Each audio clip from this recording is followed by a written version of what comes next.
The theme is Enabling Africa's Inclusive and Sustainable Development.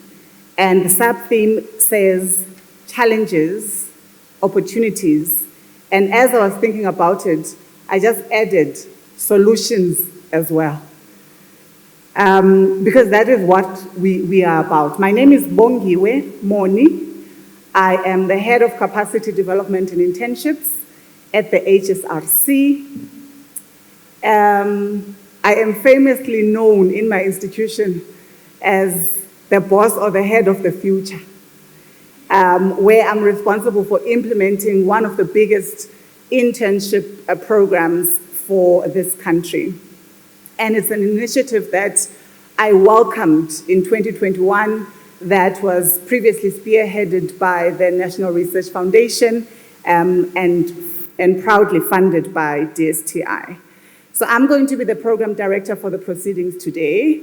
It is a formal event, but it's an informal event. And I'm saying that because there aren't too many speeches that we are going to be giving out today. We've spoken at length during the course of the day. There were very deep intellectual conversations that took place. And so today we're wanting it to be more of a networking opportunity where we get to interact with each other and ask those critical questions, but as we ask them, come with solutions to those various questions. I'd like to acknowledge, before we start with the proceedings of the day, in absentia, the Vice Chancellor of the University of Mpumalanga, Professor Thoko Moyakiso, the DVC for Research, Innovation and Internationalization, Prof. Aldo Strubel, and I want to underscore, Aldo, that as much as I've heard across the room during the proceedings of the day that colleagues haven't been here, this is my third time that I'm visiting this university. And so it gives me great pride to be able to see familiar faces and people that I've previously interacted with. I want to welcome especially the DVC for Teaching and Learning, Professor Mashudu Davana Maselesele, whom I've had the privilege of interacting with in the last meeting that we were here for, led by our CEO, Professor Sarah Musweta. So it's great that when we do engage, have these strategic engagements and partnerships, they evolve and become tangible activities that we are also able to report on. And hosting the AYGS conference in this institution is one of those pivotal moments for both the HSRC as well as our partnership with UMP. I'd like to acknowledge representatives from DSTI, my colleague Mampei Chaba, from the NRF, Dr. Mbulelo Ngango. Dr. Ngango, if you are around, I hear that you were the one that was leading this initiative that is currently at the HSRC whilst it was still at the NRF. So it's really good to see that the program that you are led, or you once led, has taken a far more bigger footprint. I want to welcome as well my friend whom I've had the privilege of interacting with over the years through the AYGS from Kenya, Dr.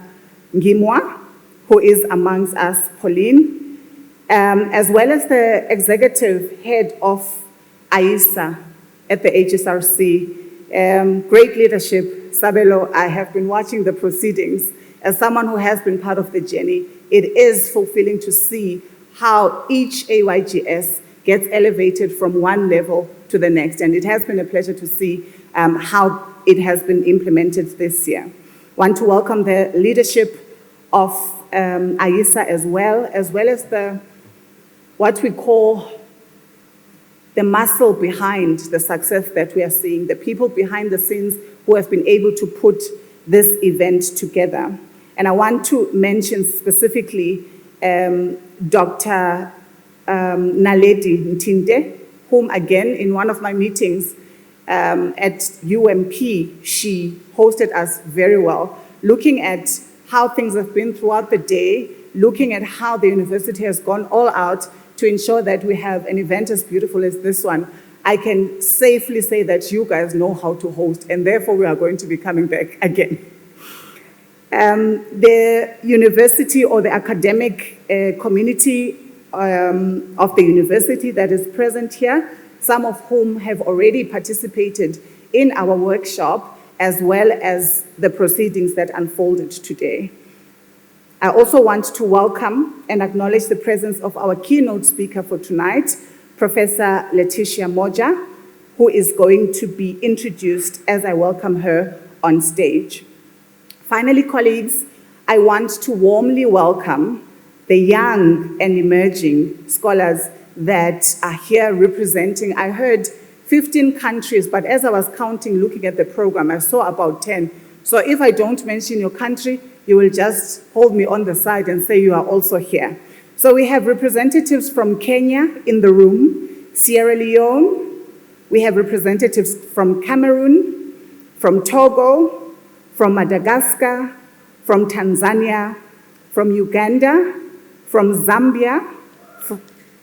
Okay, Zambia, I see you. We have representatives from Nigeria, as well as South Africa. So if I haven't mentioned you, you can holler at me as I take my seat. And as I was reflecting on the proceedings of today and the presentations that I've already seen, I want to congratulate the colleagues that presented today and the work that they have put into their presentations, but also to wish the best of luck for the remaining presenters who are, by the way, not eating, because I know the feeling, if you are going to be presenting, you have no appetite, you have these butterflies on your stomach. So we will eat tonight, and you can eat tomorrow once you have presented. You, colleagues, who are part of this program, are the people who will address the intractable challenges that face our continent. And again, under the sub-theme, I want to highlight challenges, opportunities, and solutions. So from you, we are looking for those solutions. It begins with you. It begins with how you prepare for such engagements. It begins with the seriousness within which you apply yourself as you think about your own research and its impact. Therefore, it's important that we show up for these events. As I was watching the proceedings unfolding in the different presentations, what struck me is, if you are the people that are going to bring about solutions to our country, there is a level of confidence that we would like to see, to know that our continent is in the right and safe hands. You are the experts in the space, so we are expecting that when you are addressing us in those presentations, you command the space as the expert that you are. I saw some of the presentations, eye contact, people fixated on looking at their slides at the back. You need to be able to engage with your audience. And the beauty of the AYGS conference is that it is a space for us to make those mistakes and get to receive constructive feedback so that we can better ourselves. I think one of the other important points that I want to mention is that we are here to listen to you. We are here to offer critiques and inputs to the work that you are leading. So don't rush and run through the presentation. It's not a sprint, it's a marathon. Therefore, breathe, take your time, and present your work.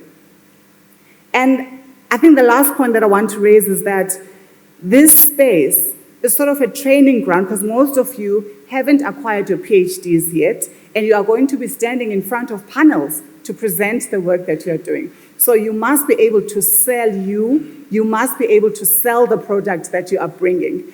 And that starts with just commanding the space and being confident in what it is that you are doing. So, colleagues, I am going to request that we honor our keynote speaker, whom I'm going to address tonight.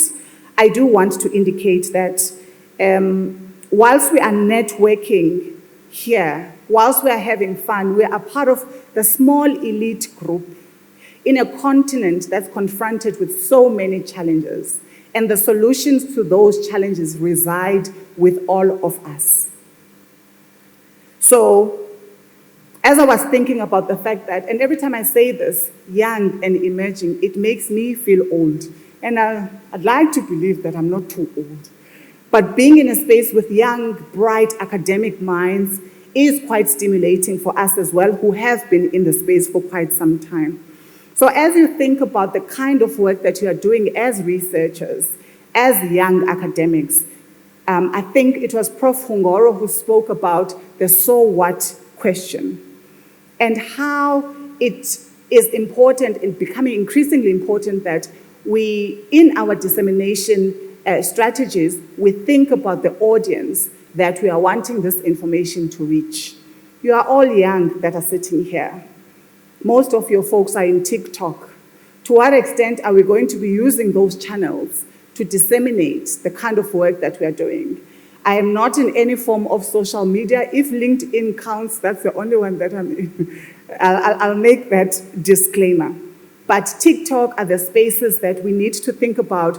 How do we ensure that the academic conversations that are going out there reach even that person who's sitting with a TikTok account in Limpopo, that young person who is waiting for opportunities, who is sitting in Uganda. So there needs to be some thinking about, within this current context and the advancement of technology, how do we ensure that we disseminate our work quite widely? I'm not going to belabor the point about the importance of policy briefs and the extent to which those need to ensure that they are not only agile, responsive, but get to reach those whom they are intended to. The last point that I want to raise, again, based on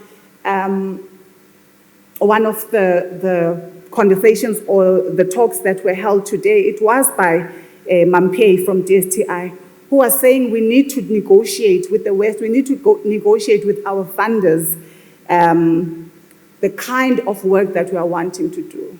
And as she was talking about the notion of negotiation, in my head, I was like, let's bargain, let's discuss, let's be on equal footing so that the research agenda for South Africa, for Africa, is determined by us. And that is through not necessarily strict negotiation, but it's through bargaining to say, no one is a beggar in this relationship. We are all here equally with contributions to make. So I am then going to move on to the segment of the program where I am going to introduce the keynote speaker for tonight. As I said, there are only two speakers, the keynote speaker, as well as Dr. Ntite, who's going to be talking to us about the Alumni Chapter Initiative. For now, I have great pleasure of introducing Dr. Letitia Moja, and I am going to read the profile, very rich profile as I was scanning through it, of the work that she has been involved in and the kind of impact that she has had in her career. So Professor Moja started her professional career as an intern and medical officer and trainee specialist in 1983. I want to pause in 1983, knowing that some of you that are in the room were not born yet.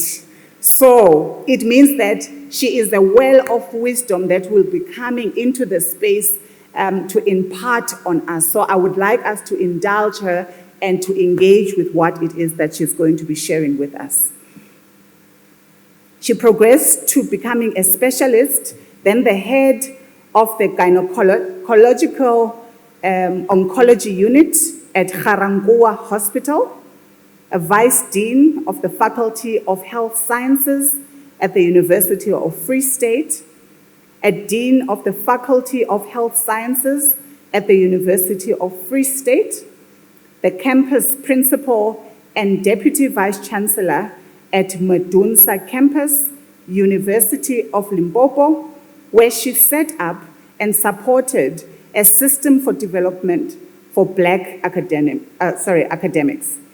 She is a medical specialist who also holds an MBA from the University of the Free State. Prof. Moja is the first Black woman to head a South African medical facility. She is widely acknowledged for her leadership, her dedication, her compassion, and as someone who continually focuses on improving the circumstances of others. She's a competent leader. She has also served on various medical regulatory bodies. As an example of that, she was the chair of the Medical and Dental Professional Board, the National Committee of Medical Deans, the Board of Medical Protection Society. She was a panel member at the Academy of Science of South Africa, ASAF, consensus report on the revitalization of clinical research. Prof. Moja is a council member and an immediate past chairperson of the UKZN Council. She was the recipient of the Shoprite Checkers Women of the Year Award in 2004, and she currently practices medicine here in Mbombela. Right? That is who will be addressing us today. Respectfully then, colleagues, I would like all of us to stand up, clap our hands as we welcome Prof. Moja onto the stage.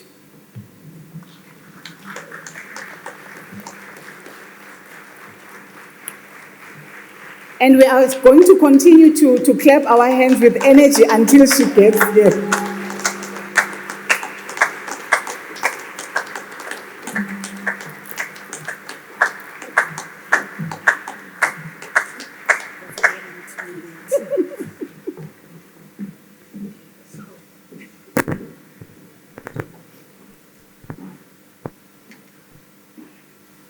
Good evening, Sanbonani. Good evening to all of you.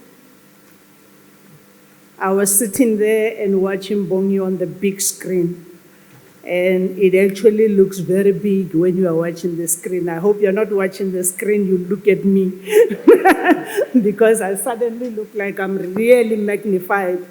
Thank you very much. Every time I get introduced, I sometimes ask myself, are they talking about me? Because as you go on in life and you progress, you actually do not look back at what you have achieved. You keep focusing on going forward and looking at what more can you do. And even at my advanced age, 1983, you can imagine, I entered the professional world, so you can guess roughly how old I am. So even in my advanced age, I still look forward to saying, what more can I give? How else can I assist? Maybe before I proceed, I must just say thank the University of Mpumalanga for hosting this great conference and inviting me to be a speaker on the conference. Also thank all the partners, because it's only in partnerships that we move faster. All of us as individuals, we can move, but if we move together, we go further. We may go slower, but we'll go further. Right. As I was preparing for the presentation today, I had this nostalgia of how did I get here? How did I get here? And I take it from my own growth, growing up in a township. I mean, some people think all great academics and all leaders actually suddenly had the silver spoons in their mouths. It doesn't work like that. I grew up in the township, went to an ordinary school in South Africa. If you go to an ordinary school, your chances are very slim of moving forward, but we need to work on that to change that. We need to give every person an opportunity to grow. I was given an opportunity to grow, stemming from a township school, moving through to the university, and those who know the history of South Africa, at the time when I went to medical university, the only place that took you without ministerial consent was the University of Natal. The only university that took you in as a black person to study medicine without the minister's consent was University of Natal. So I was one of the few ones. And I'm really thankful for that opportunity. And I must say, these opportunities keep showing up. It is for us as young people to leverage them and maximize on these opportunities. Because sometimes you get an opportunity, we become too relaxed, and the opportunities then fade away without us moving forward.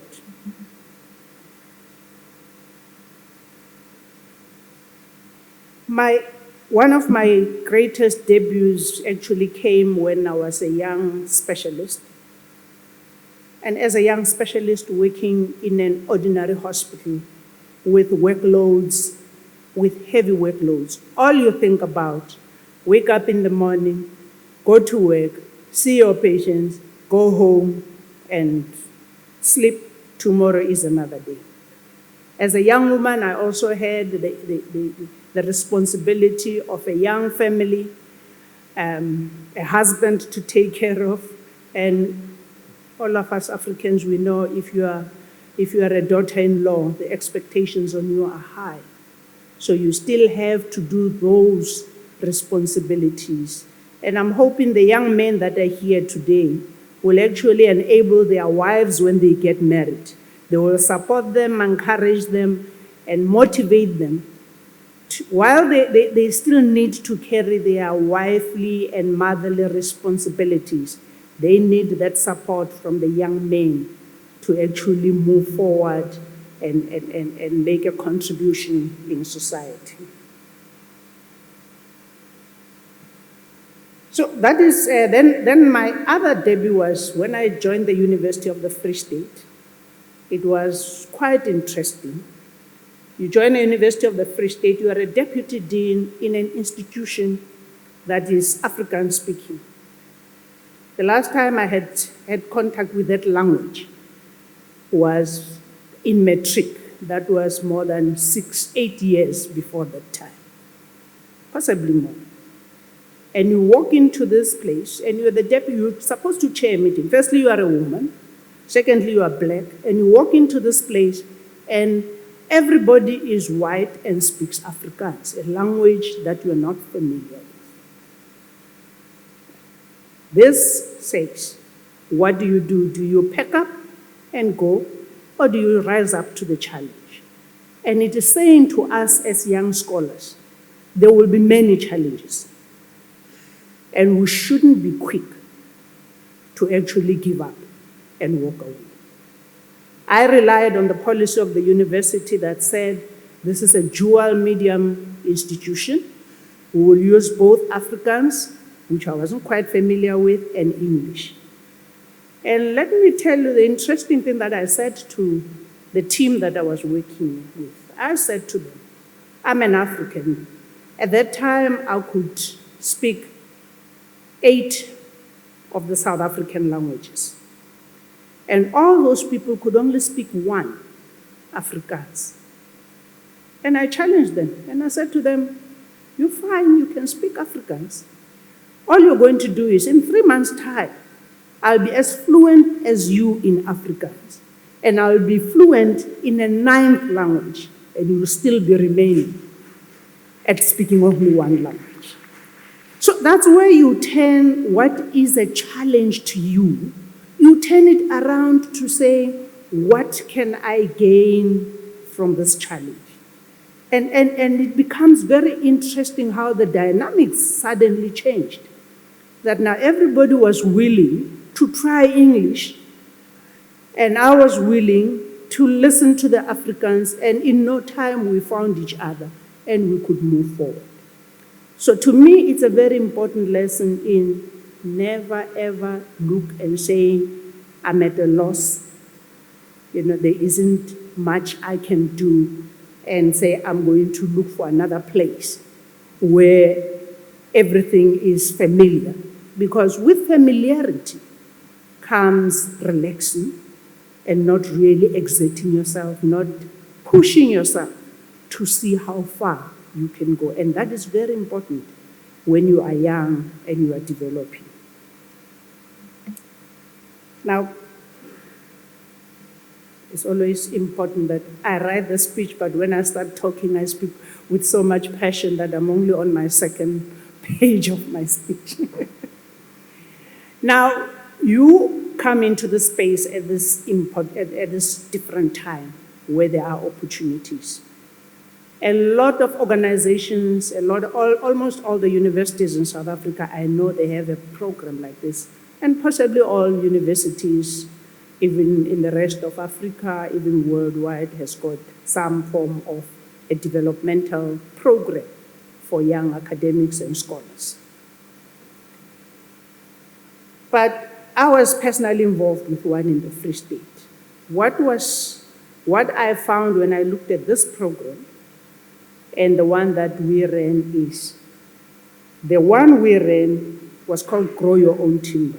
It was more internally focused. It was saying we're going to develop the next generation of leaders for the university. I looked at this program that you are in today, and I said to myself, this is quite unique. It's got a much broader focus. It is not looking at just producing you getting you out of the system with just a PhD.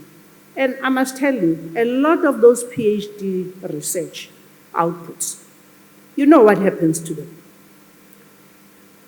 All of them are sitting somewhere, filed, and they are just beautifully labeled.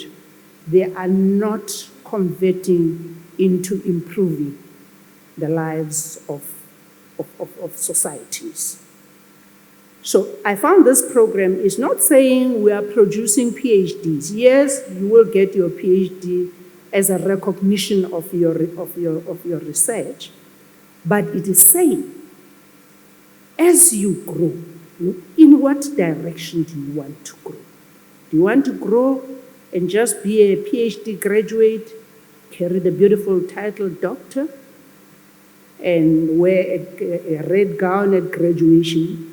Or is the output somebody who will actually do research that is relevant to their communities, that is advised by the problems in the communities, and that will actually make a difference to the ordinary person's lives? So you need to then start saying, yes, research is research, but I believe we need to actually start saying what purposes our research and what has it actually delivered. Unfortunately, that comes with a lot of challenges. Firstly, high-level research, that blue sky type of research, because it benefits big companies that generate income for them. It gets a lot of funding. It gets encouraged because they know there's a return on investment.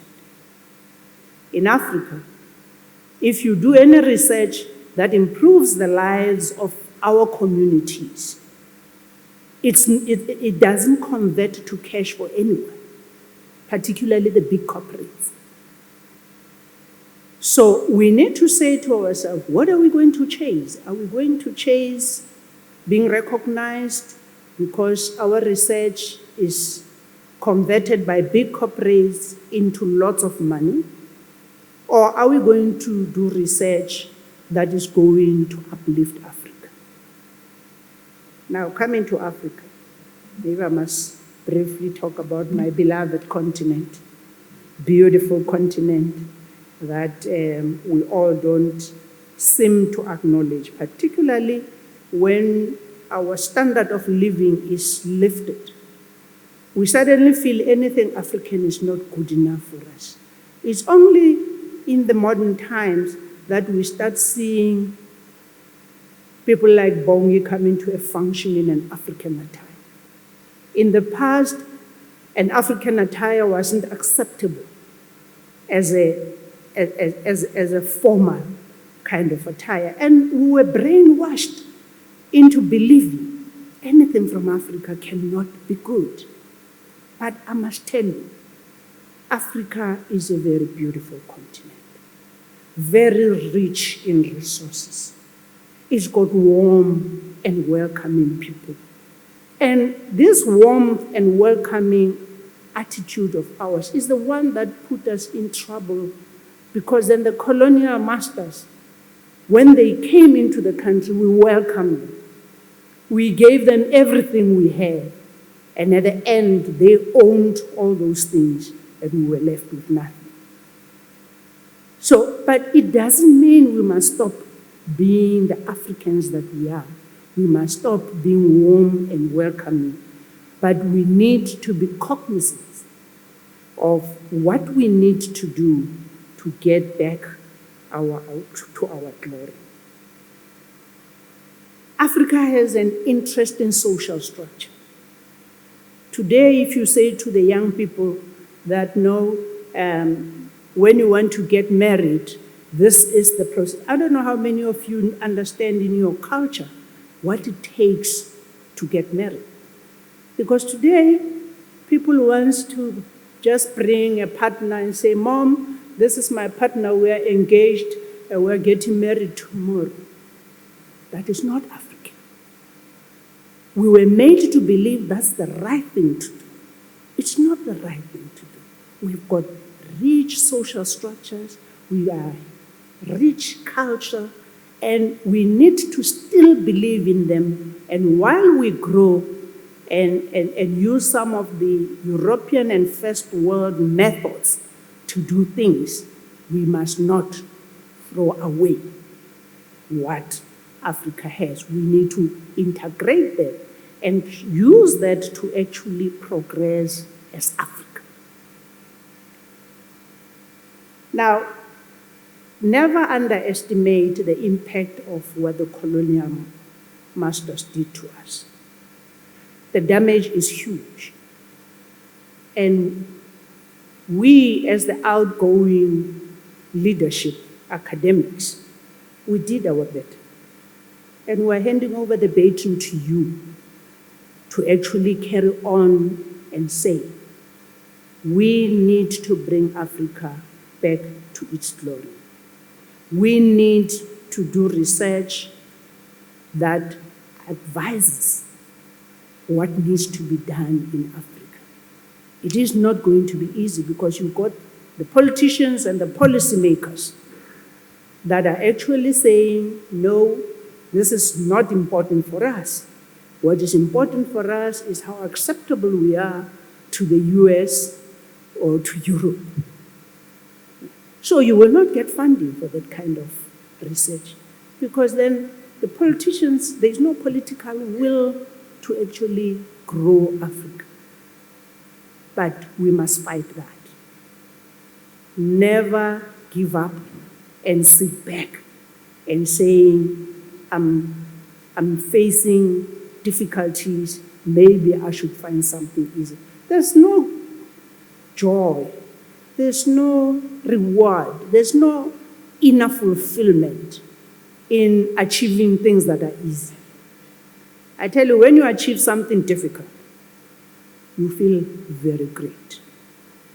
Just take, for instance, where I was talking to Prof. Aldo about the young undergraduates when they graduate. Some of them comes from very dire type of environments. You know, when I was dean, we had kids that came to the university with a single fare to get to Bloemfontein. When they get to Bloemfontein, all they are carrying is their results and maybe a suitcase, not even a blanket or anything. No. And you look at these people and say, this is where they come from. But when they then graduate, and think back from where they come from. That achievement is much greater than for a person who actually grew up with computers in the house, being dropped off at school. When they came to university, the parents came with them and spent a week with them to do that. So the joy of achieving against all odds is a much greater joy. And I think that's what we must all strive for. We need to stand up against bureaucracy. We need to stand up against absent political will, corruption. Africa is dogged by that kind of things, where if you don't give somebody something, you are not going to actually achieve anything. I've already touched on some of the challenges that you will face as I was presenting the challenges that I faced. But in summary, when you look at the challenges you look at the starting point. You may all go into a postgraduate program, accepted into a postgraduate program. But when you enter that program, we all come in from different backgrounds. Even our undergraduate training has been different. Others have already got fundamentals of research, and others have just been struggling to catch up and just get their basic degree, that even the fundamentals of research came in one year and got that in the other and never even got any opportunity. They never got an opportunity to actually focus on them. So you may enter this postgraduate program and find yourself at a much lower level than your peers. Don't be discouraged. I'll tell you an interesting story. When I got to the University of the Free State, I was vice dean, walked into this office, and there was a computer on my desk. I was a specialist, remember, by that time. I had headed a unit in Medunsa. Walked into the office, and there's a computer on the desk. I looked at this thing, and I had no idea how to switch on a computer. So I sat and looked at it, and I wondered, what am I going to do? What do you do? Own up that you don't know. If you own up that you don't know, you are likely to get assistance. So we have a challenge that when we don't know, we suddenly feel inferior, we withdraw into ourselves. And this wagon keeps moving while you're struggling. So I owned up. I said to them, guys, this thing, I've only seen people using it. Me, I've never touched it. And I humbled myself. I got classes in how to even switch on a computer, And those are the things that make you move forward, is when you are starting different from other people at a lower level. Own up, ask for assistance, so that then you can actually get to where everybody is and move with the wagon. The other challenge that you will meet is about the work environment. If you work at the university, you know what happens. When you are a junior lecturer, the senior guys, they say they are training you and they give you all the lectures. And they are doing that, they're giving you all the lectures so that they can focus on their research, because they are judged on research output. So while you are busy teaching the undergraduate with no clue of research or anything, so even those undergraduates are put at a disadvantage. The experienced people are busy doing their research. They are not passing the research skills to you. So we go into this vicious circle where the less experienced people are doing most of the teaching, and the experienced people are chasing their performance. And it is for academic leaders and senior people and yourselves, when you get to that point, to actually protect the young academics. And one of the proposals that I had is, maybe before I get to that, if you look, for instance, how established researchers tend to do more research, sabbatical leave, for instance. Only established and senior research can get sabbatical leave. When you are young like you are, you have to use your annual leave to work on your research. And maybe it is time that the academic leadership needs to start saying, yes, sabbatical leave for the senior researchers, 3 months, 6 months, a year, but why not give the younger people a shorter sabbatical leave, a week, 2 weeks, where they can actually say, you have 2 weeks to go and read up on your topic, do your research. So but it's for you to actually speak up and say, yes, we want to teach. Yes, we want to grow as teachers, but we also need to grow as researchers. So that is one of the things we need to look at. We need to also look at the reward system. Established researchers get well rewarded. Up and coming, sometimes you may get a certificate of being the upcoming young researcher of the year, But it doesn't convert to anything. What we forget, particularly in Africa, is there are other pressures on you young people. You are young. Some of you may have been first graduates in their families. There's a lot of social responsibility placed on you. And they keep telling you at home, sometimes when they are angry with you, that, your friends are busy working for the big corporates, earning big money and driving big cars, and you are busy chasing this academic world. That is very discouraging. But the reward at the end is much bigger. So we need to also take that into cognizance when we actually create a work environment that actually allows the young people to actually deal with their responsibilities, social responsibilities in the community, while at the same time they are able to actually develop themselves and grow as academics.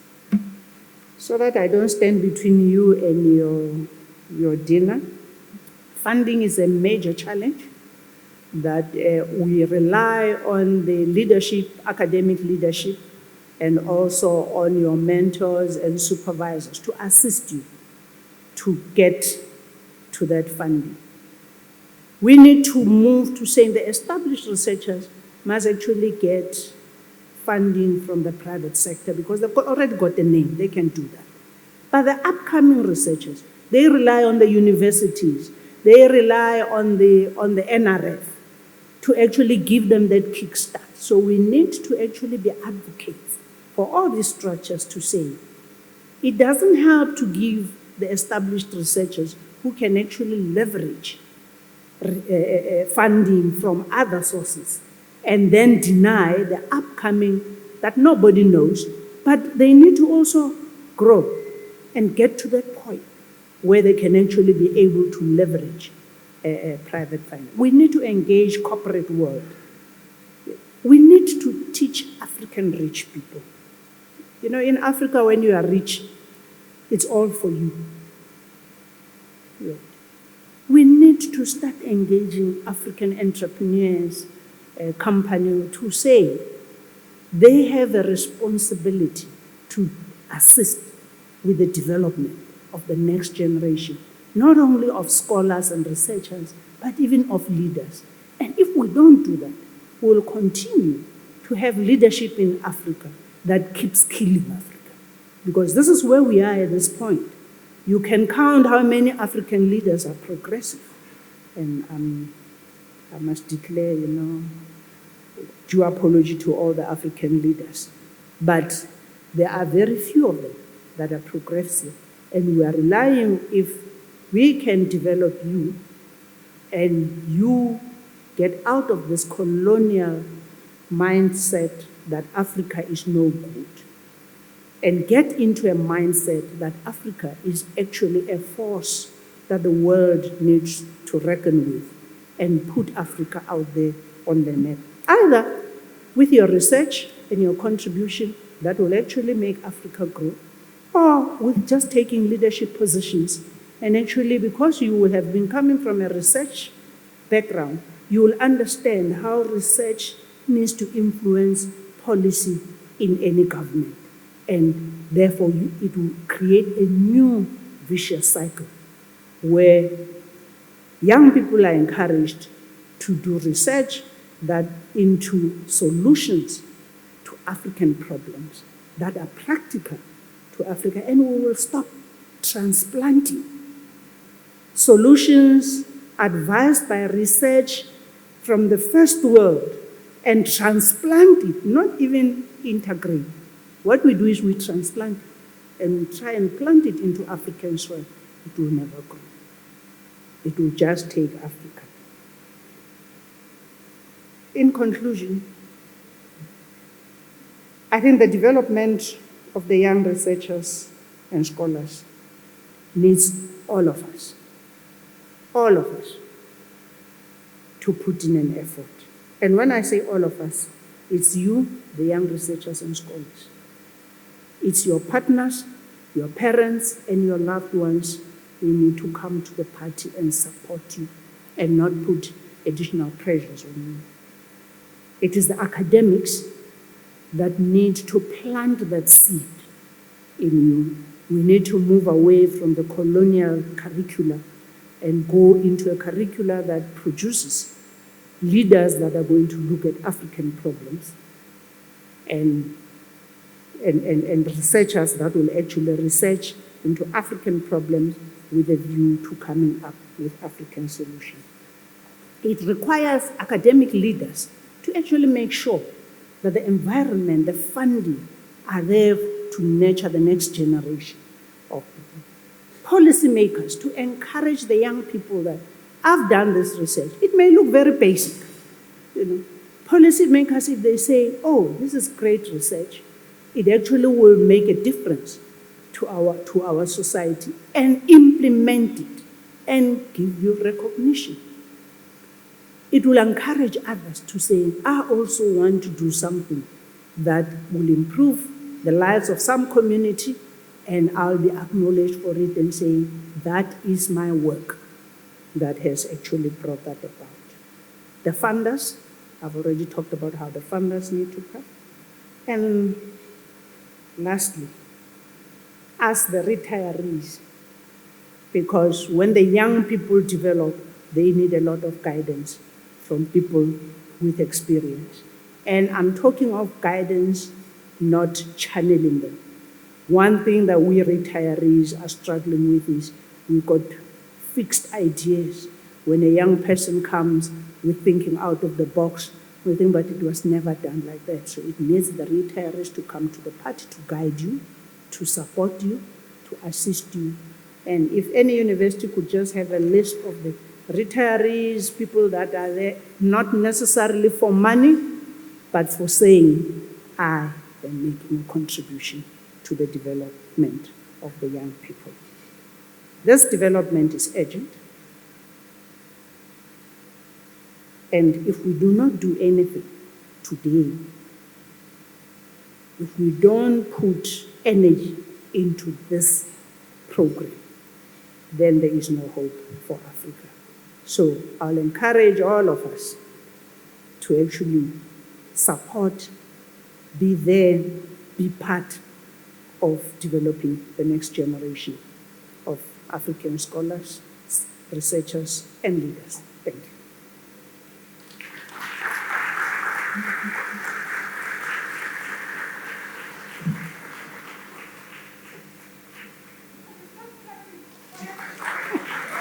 Until you get here. Thank you so much. No. I know we're hungry, ne? And we're gonna eat, and there are drinks, but I need energy in the room. We've just been fed wisdom here. A round of applause for Prof. Maja, please.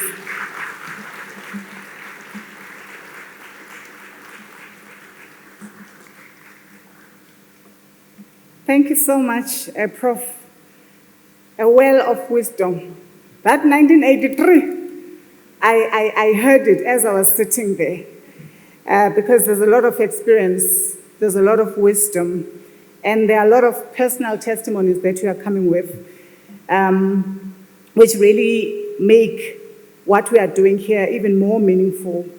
I'm not going to mince your words, anything that you've said, but I've taken notes of most of what you've just said.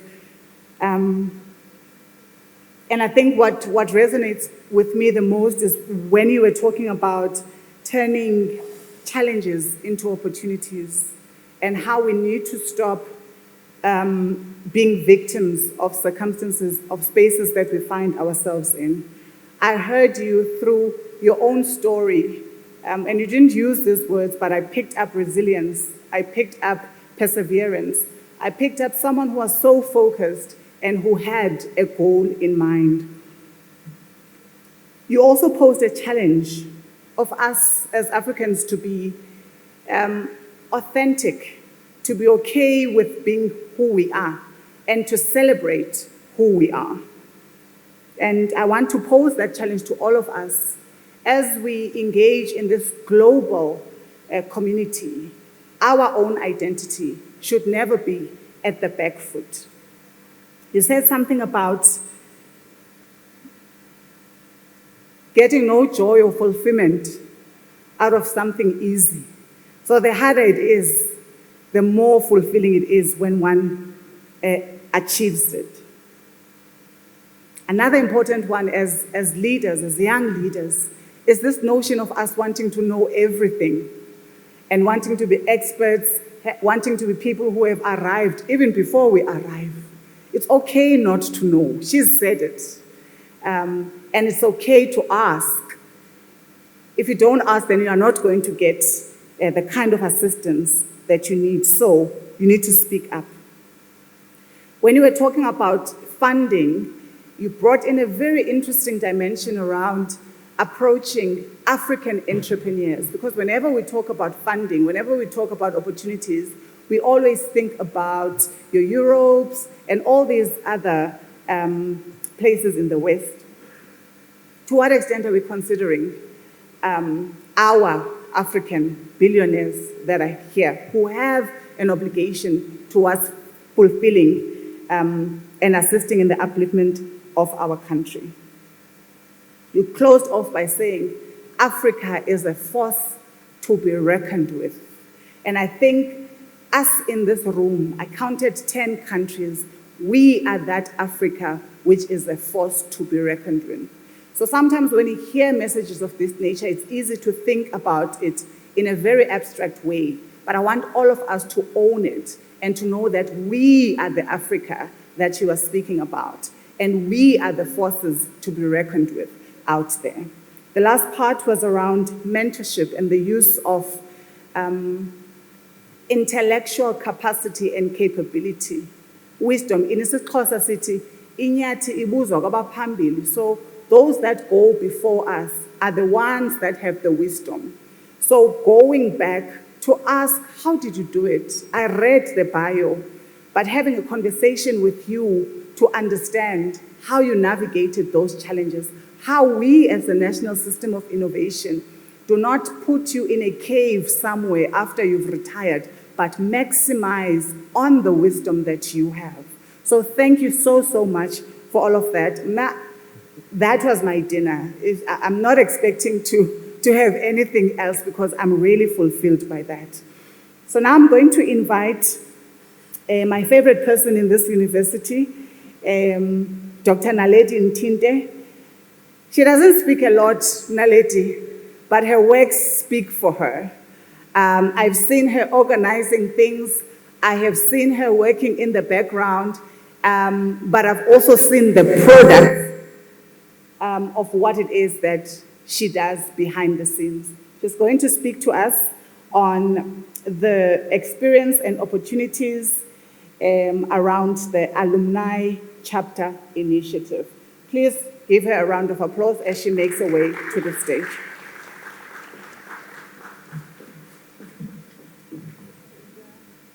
She says I'm her favorite person too.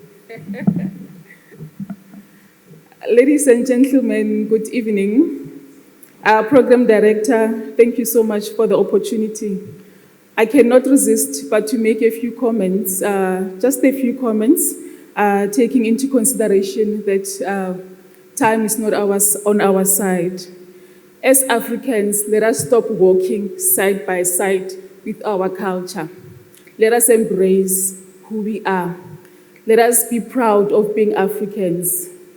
It doesn't help to walk side by side from who you are. Embrace it. Africa is rich, full of beautiful cultures, languages, knowledge, resources. Let us embrace that and be proudly African. Thank you. This afternoon, I received an executive order that this session will have a panel. So I'm going to call on to the panel members for them to sit on that round table.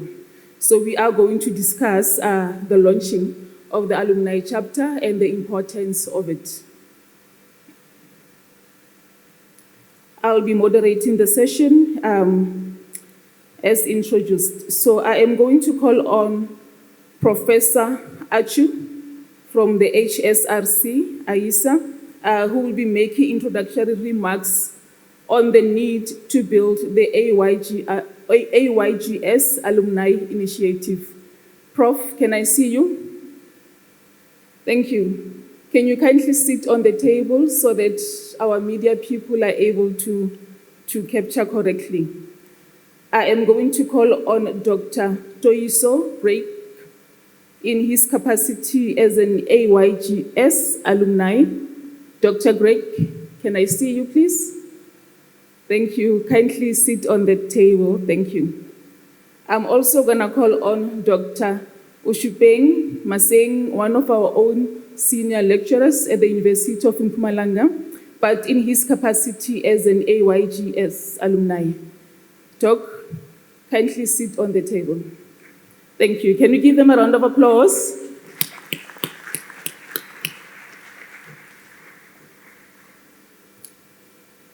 UMP is launching its 19th AYGS conference, but the alumni chapter has not taken off.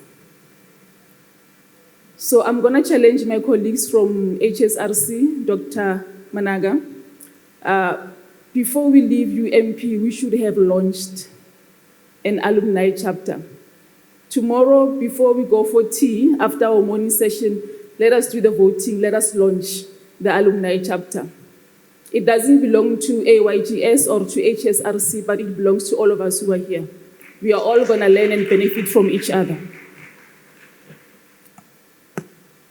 So there are mics there. So I'm going to start with Professor Achu, who will be making introductory remarks on the need to build AYGS Alumni Initiative. Prof, over to you. Thank you. Thank you, Program Director, Dr. Naledi, colleagues, management of the University of Mpumalanga, HSRC, NRF, and other partner organizations, PASGRA in particular, here represented. Colleagues, the AYGS was actually established sometime in 2005 when I joined the Africa Institute of South Africa as an intern. So you can guess. So it's my 20th year. So AYGS is actually my anniversary project at the AYSA HSRC. And I think I've attended almost all the AYGS. I've organized like 10 of them. I think I only missed one. And I had an important event somewhere that I had to attend. So colleagues, I'm speaking from a point of experience, and I also share Bongi's comment that every year we update the gear.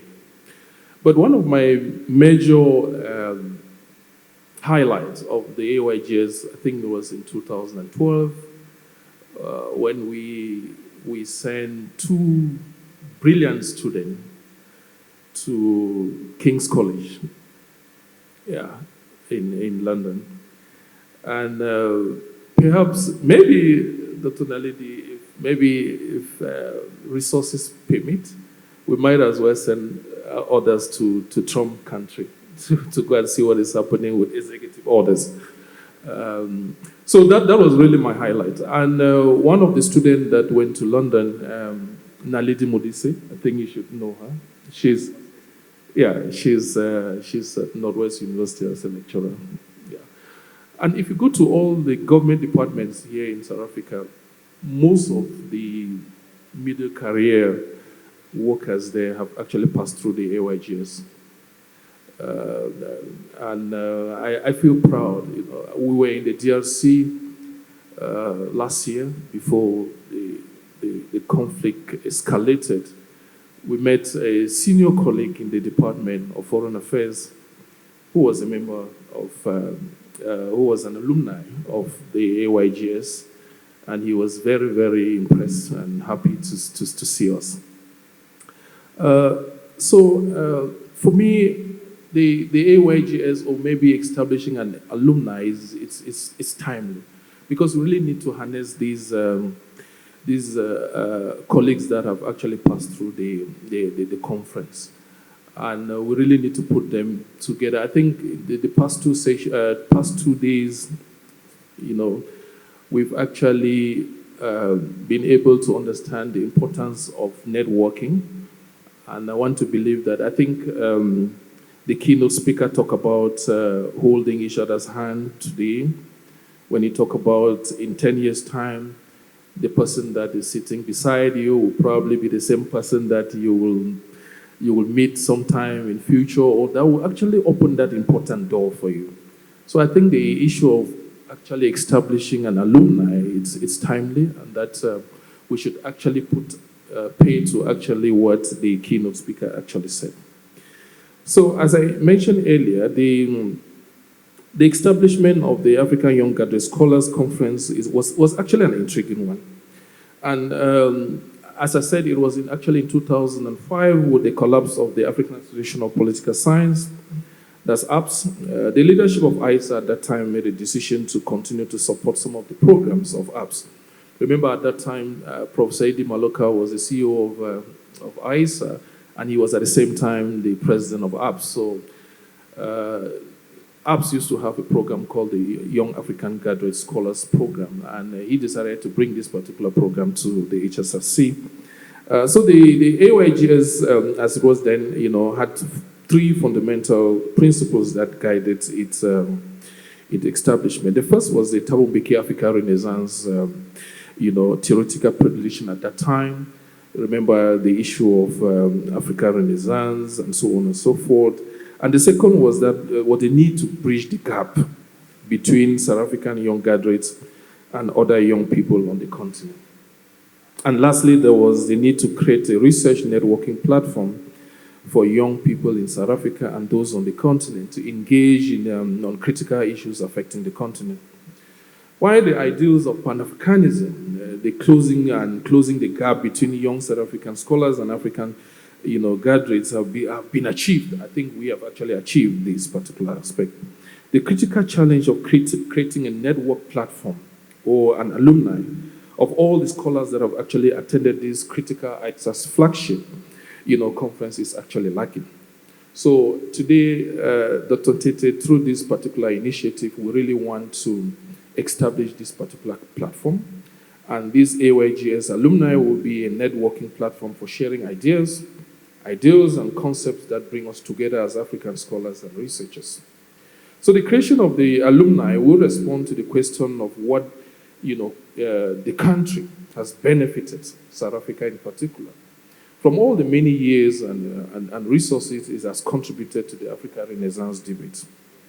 While young people in South Africa are gradually joining the Africa discussion and conversation, there still needs to be some kind of a systematic and deliberate approach, to decolonizing the development debate in South Africa.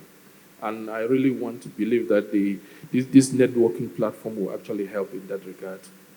But the critical is that the post-1994 conversation in South Africa on the form of the state to best address the pressing challenges of the majority of the people in the continent, in the country, gives us pointers on the trajectory not to follow this time around. What I'm trying to say is that, the experience that African countries experienced in 1960 is something that these young people, these young corps of researchers on the continent are so much aware of. And that the conversation we are going to have today or going forward within the network platform shouldn't fall into that same pitfall that our colleagues in the 1960 experienced. So I said, while the developmental and capable state became the cornerstone through which this conceptual prediction was anchored, the essential indicators of such a state were actually absent. So the conversation about an African agency in a multipolar world presents a complex and intriguing scenario for the role Africa should play and could play in international politics. So the essential role countries in the global south, more particularly the BRICS countries, in moderating international power play has opened new adventures or new avenues for Africa, and an increased part, for Africa to play an increasing important role in development politics. You remember at some point, South Africa was actually called to mediate in what was happening in Ukraine, and more, importantly, what is actually happening in the DRC. So research in Africa after the decolonial debate that swept across the globe is actually a challenging one, and it suggests a complete change in the methodological approach and primarily the epistemological endeavor, which has underpinned knowledge generation and teaching for decades. So this has actually made this particular networking issue very important. Naledi, I know you want me to stop, but I'll stop very soon. With the above in mind, we stand committed, colleagues, ensuring that our research and policy advocacy programs will fall within the decolonial conversation, the networking platform. So the Institute wished that the research and academic space should be a varied and multidimensional environment where ideas generated from the global south find expression and acceptance within the broader spaces that have occupied academic pursuit globally. So ISA and the HSRC equally stand committed that this diversified knowledge could actually be transmitted through the revision of the methodological approach, research, and the nuanced complexity that the African socio-political conditions that we do experience. So the key issue here, Naledi, is that this particular networking platform should be an area where we debate the challenges that we do face on the continent, and to propose, as the training session yesterday actually talk about how we can actually come up with policy proposal to take the continent forward. So thank you, colleagues. Round of applause.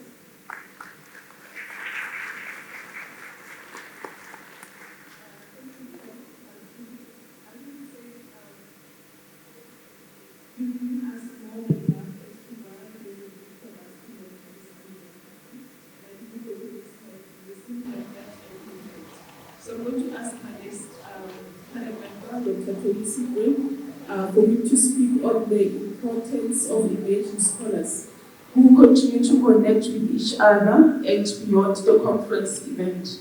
Why is it important for us to continue connecting with each other beyond the conference? Okay, thank you very much for the question. So my name is Toyosi, not Cheese, Toyosi. So Toyosi, yes. Thanks for the question. I have a strategy. I'll start with that. When you go to, because as an academic, as a young academic, you're going to go to a lot of conferences, right? Even now that I've moved into the industries, I'm still exposed to a lot of people every day. Now, every time I meet people, because you go to conferences, you take so many cards, right? So every time I meet people, when I take your contacts, I take a selfie with you. I save your name with that selfie, and then I email you with my personal email with that selfie. And that's what I've been doing for years, and that's how I got myself into Australia That's how I got myself into whatever I'm doing now. Because I went for a conference in South Korea where I met this woman. I didn't know she was a Nobel laureate. So I took a selfie with her. She was listening to my speech, just like any of the presentation you are doing. And she just said, I like your presentation. If you need anything in Australia, please reach out to me. 6 years down the line, I heard Australia is looking for 1% brain in particular field, which is what I was doing. I just emailed, and they need somebody from Australia who is world recognized to vouch for you. So I just replied to the email I sent to the woman a few years ago. And she was like, oh, I remember you, that boy with glasses. I said, yes, that boy with glasses. And then that was it. Now, I give you that instance because I was also here in 2018, right? And as few years might have passed, I think it's a leverage for everybody you meet to answer your questions. As young people, because the person sitting next to you may be the president of the country he's coming from. I mean, like the speakers have said, these are the elite of the elite, right? If you always hear something like they say Harvard graduates always hold each other's hands, these graduates always hold each other's hands, that's the opportunity I see we can do from here. If we really want to make an impact in Africa, we need to start from the elite. Now, the keynote address speaker has told us like the baton has been passed to us. And that's a lot of responsibilities. Now we have social media. There was no WhatsApp groups in their days. I don't know how they coped. And they still held each other's hand, right? I'm willing, because I know the impact of what this might mean. I'm willing to also help in that startup and even champion it. I'm very willing to do it. Because the opportunity there means like, I can learn from you, you can learn from me. Even though I'm not as old as many people may seem, but I'm gonna have 11 years experience in both research and industry. And whatever you are struggling with, maybe I have someone in my network that has solved that problem. Or maybe my mentor, or maybe your mentor, right? In that way and in that order. Such that these people you see, it's possible you may never meet someone here again for the rest of your life, right? But then the next thing you are seeing is on TV, that the lady that sat next to you is now who, and who. So I think that's the opportunity that we have. And then we can always improve on it. I look forward to something we do in Australia. When I got to Australia, I was nominated for an award that's called Emerging Leaders. Now what they do is they just pick people that they think they are doing well in their field.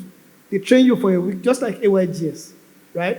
And then they round it up by adding you to a group of the existing people that did it. So in that platform, we have people who did this thing in 1988, right? And I did it, and I was given that award in 2022.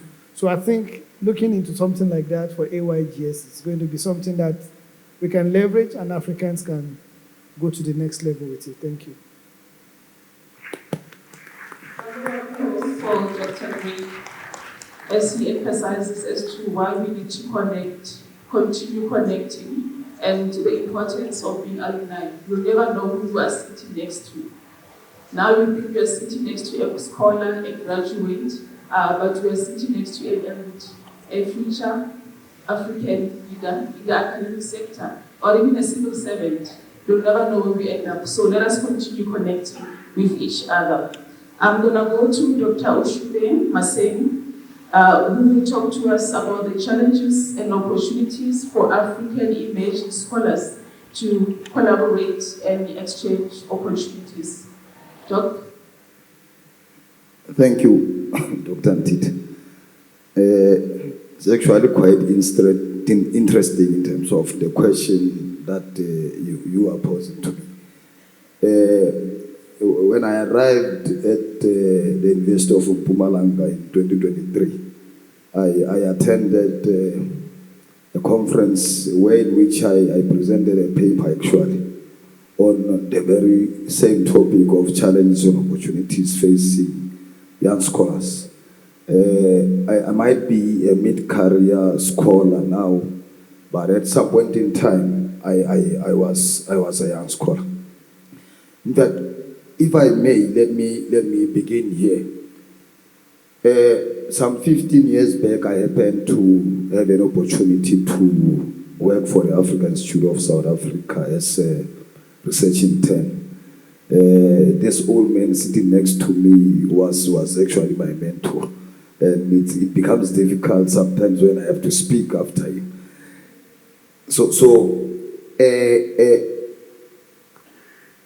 Then during the very same year, I got to have an opportunity to present at my very first conference, the AYGS, then when AISA was still independent prior to its integration into the HSRC. In actual fact, I'm one of the people that was actually against the integration of AISA into HSRC, thinking that it might lead to the demise of the AYGS conference. Fortunately, that did not happen. But amongst the opportunities beyond presenting at my very first conference was that at that age, after the conference, I had my very first publication in 2010. Then developed a bit of confidence. We attended another conference a bit later on the very same year with my former colleague who's now a lecturer in the sociology department at the University of Fort Hare by the name Lucky Kunen. After presenting at a conference, we were then invited as interns then to actually work on a book project post the conference, and amongst the people that we worked with in there was the former Minister of Finance, Trevor Manuel. So it was actually quite exciting because come 2011, I had now recorded my second publication in terms of a book chapter out of the AYGS as an initial stage, and being an intern at the African Institute as an initial stage. And throughout that process, because of the interactions that I actually had from the AYGS level, I then managed to actually get an element of support from various senior scholars that I met there, and managed to complete my master's in the very same year, meaning that in 2011, I then graduated became an alumni of AIS as an intern. At the same time, was graduating my master's. And at the same time, because of interest of the then HOD of political science in the Northwest University Mafikeng campus, immediately, in fact, I started in the Val campus. Immediately upon completing my internship, then I assumed the responsibilities as one of the youngest lecturers at the Northwest University Val campus. Then a year later, went on to join the Mafikeng campus. Then what actually happened in terms of my PhD? So Lucky Kunene is employed in Forte. There's this program in Forte that actually funds and focuses on young scholars in Africa, spearheaded by the Govenberg Center for Research and Development. Then Lucky Kunene is at Forte. The HOD in the sociology department where Lucky Kunene was developed an interest on me out of a paper that I had published with Lucky Kunene that was published in 2011. And that's how later on in 2013, out of the opportunities that were created by the AYGS, I later found myself getting a scholarship from the Govenberg Research and Development Center, where then I pursued my PhD back in 2014. So in a nutshell, I'd like to say, had it not been for me interacting with Lucky Kunene back then at the level of us presenting together at the conferences and all those things, and out of collaboration between myself and himself in various conferences that we attended, I don't think I could have landed that scholarship. And it was interesting when I normally tell young people that you must be able to move to other institutions, because Forte, in terms of its business model then, had some kind of a registration waiver for all MND students. So meaning that besides the scholarship, you get a waiver without necessarily paying for your registration. And they would give you a maximum or a minimum of 120 per annum then in order for you to be able to sustain yourself. So these are the opportunities that I actually got. And before I hand over Dr. Tit, I'd like to mention some of the highlights in terms of the various young people that we have interacted with since then. Till now, we still remain colleagues, we still remain friends. We later on were able even to actually engage the national space. The current president of what we call SAPAM, some of you may know it, the South African Association of Administration and Public Management, is actually a former intern of the Africa Institute and also an alumni of the AYGS. He's now a full professor and an HOD of the Department of Politics at the University of Limpopo, NRF rated as well, and I think he's one of the people that motivated me to say, now you are ready for rating, which I've done that. Hopefully, come 2026, I'll be having positive outcomes. You go to the Vents University School of Government Studies, we have Dr. Frank Lekaba there, who's also an alumni of AYGS. You go to the Northwest University, of which that was where I was before I joined UNP. We have Miss Naledi Modise there, who's actually my master's product and currently the HOD of that department. So I can mention many other young scholars who are actually together and were able to actually engage and actually break through even at the national space. At some point in time prior to 2023, we had actually ensured and supported Professor Khotato Shai to be president of SAPAM, which is actually an association of people in public administration, but multidisciplinary in nature.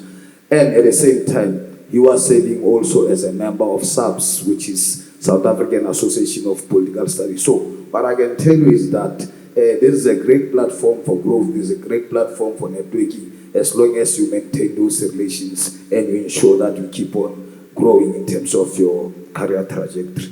Thank you, Doctor. Round of applause for Dr. Maseng. Colleagues, I think it's obvious, it's clear on why we need to form the 19th alumni chapter of the AYGS conference. There's a lot of wisdom. If we all can continue, we will talk until the cows come home. That's what we say in our African culture. So it means we may never stop talking. The sun will rise and then the sun will set. So let us form this alumni chapter. There are a lot of benefits, though there are challenges, but I think as a village we can work around them. So tomorrow morning, Mr. Manaka, I challenge you, just before we go for break, let us launch the alumni chapter. Thank you. Over to you, Program Director.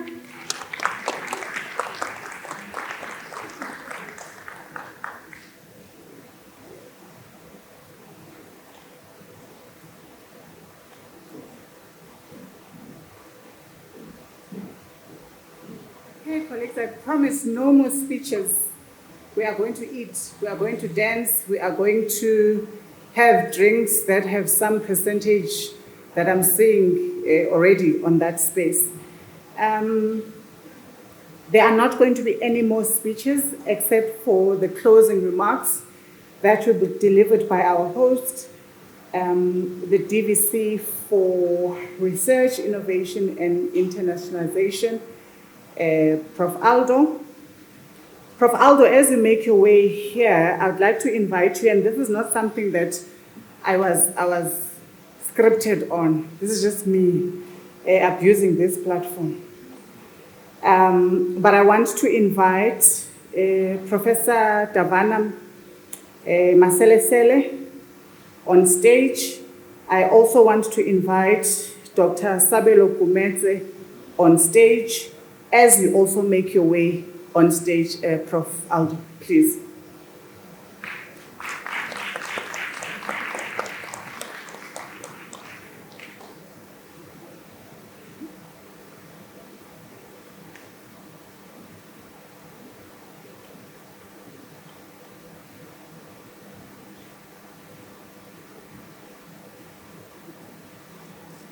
Okay.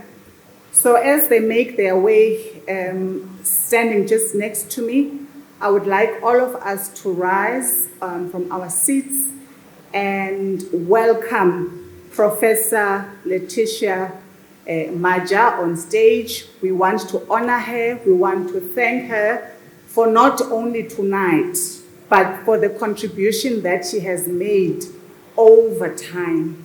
It's heroes and people like you that are easily forgotten in our system and in our business. And I want to honor and celebrate you with these scholars from the continent tonight for your immense contribution to the work of this continent as well as South Africa. All of us clapping our hands until she gets here.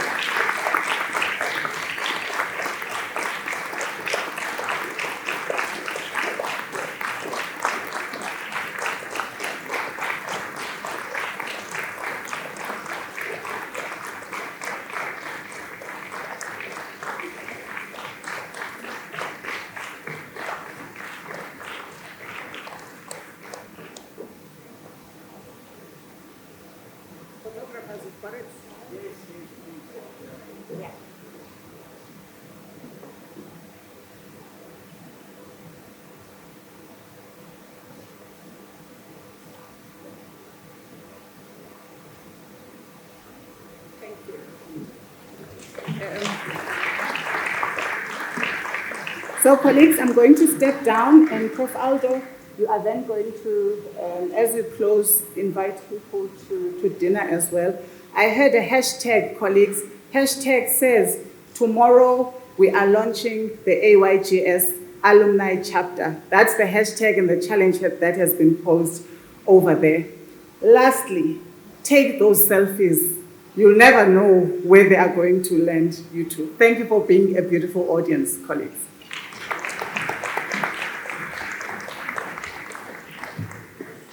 Our honored guests and friends, thank you for a delightful evening. Thank you for a really intellectual day, which will be continued tomorrow. Thank you, Bongiwe. I thought I was a good program director, but really, you are a good program director. Colleagues, we decided very specifically to extend a little bit our discussions of today to tonight. We will relax after this. We will enjoy very good food and drinks.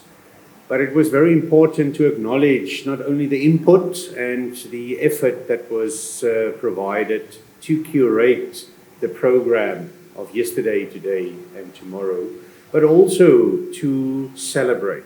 One, actually the launch of the AYGS alumni chapter. This is a major step. This is the first time.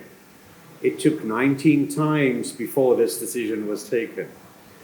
But there is an extremely strong basis for us to continue this work and really build an initiative and a partnership and a group for us to take this forward. And we do this in partnership. It is highly, highly acknowledged, colleagues, that you chose UMP to partner with this 19th iteration. But it is even more highly acknowledged that the partners have been long-standing in continuing the work of AISA and the HSRC and the AYGS as we go forward. We're really delighted, Mampei. I want to personalize this by your insight and drive and leadership in always seeing the bigger picture for us to take our initiatives forward and to do this as a collective, and without making it too large as a collective, as in Africa. It is really highly acknowledged. Thank you indeed. The extraordinary leadership of Dr. Gumetse, colleagues, in initiating the approach for our 19th hosting, the very wonderful words relayed for and by Professor Mswetswa today, the CEO of the HSRC. We're really grateful, colleagues, for us to take this forward and to be part. We are a little biased, but I must and cannot resist to point out the participation of our own academics, and we heard from Dr. Maseng just now, but especially the ATSP fellows. today, tomorrow, and with a training environment yesterday. So Professor Moja referred to the Grow Our Own Timber program, and I'm coming to you, Letitia, in just a moment. The HSP is markedly different from that. It takes a long view. It creates an enabling environment. It creates exposure. And it is really a whole of organization, whole of university approach to be inclusive for that extraordinary talent that we have in this country, further afield, to provide support and to take that further. There are quite magnificent young academics around the tables tonight and that are participating this week. And we really salute you and celebrate that excellence, but acknowledging what the challenges have been, what it could be, and what an institution and other partners bring to advance you, to provide you with the best opportunity to be the best that you can. And we see that in each of the ATSP fellows at this university. Please let us acknowledge their excellence, colleagues.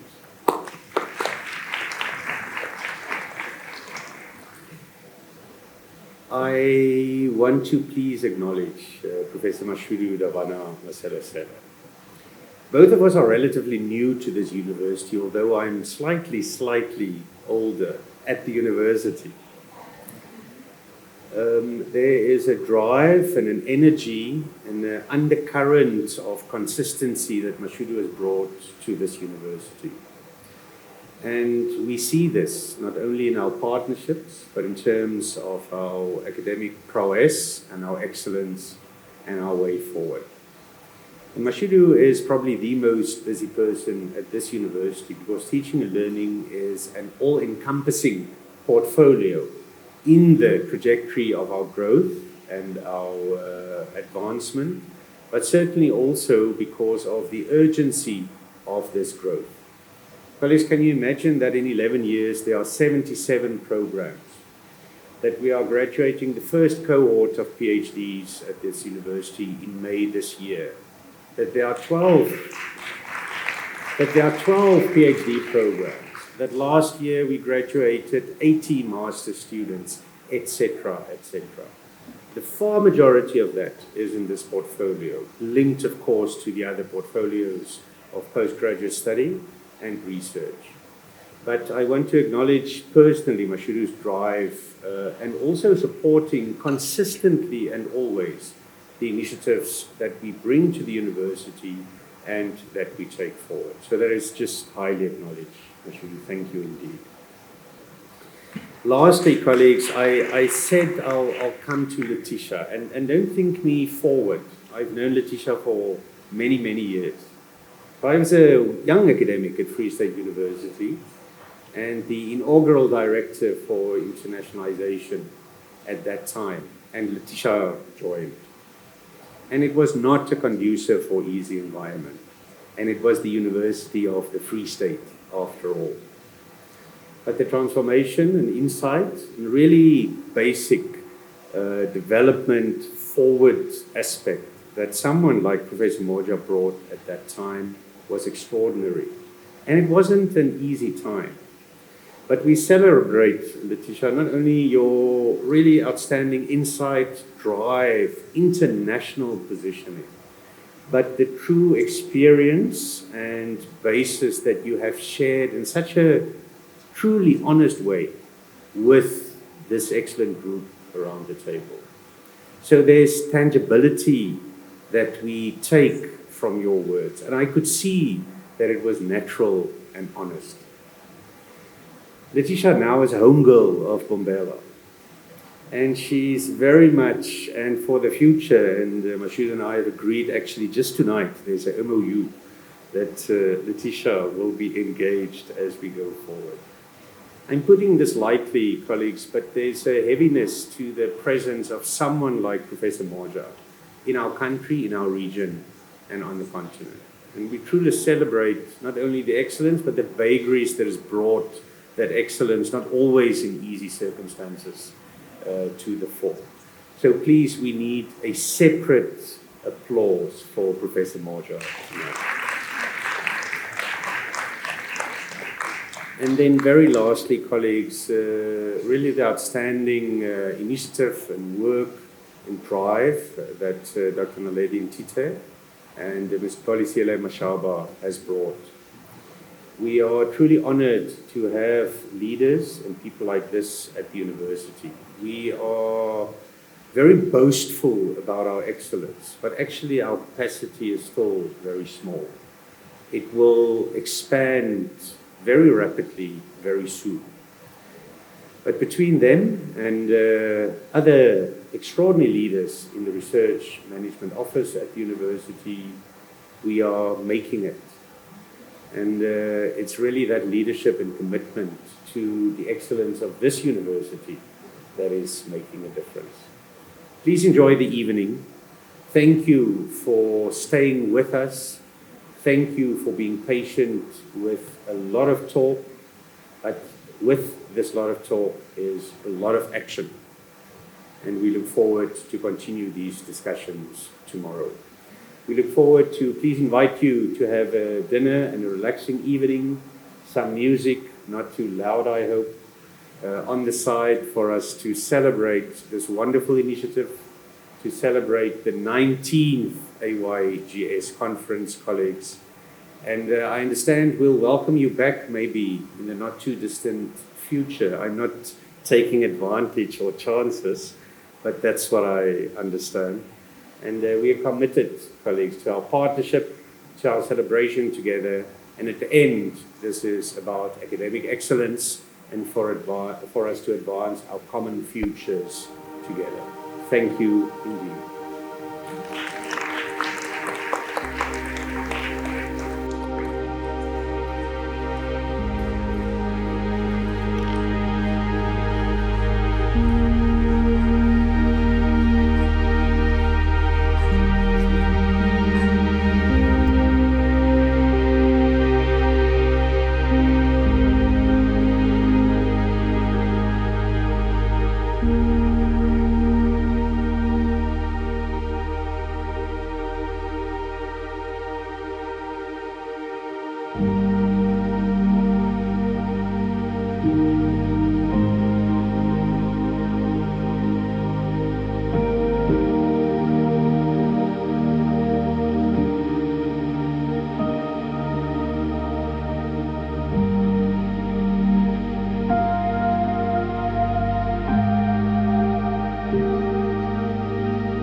you.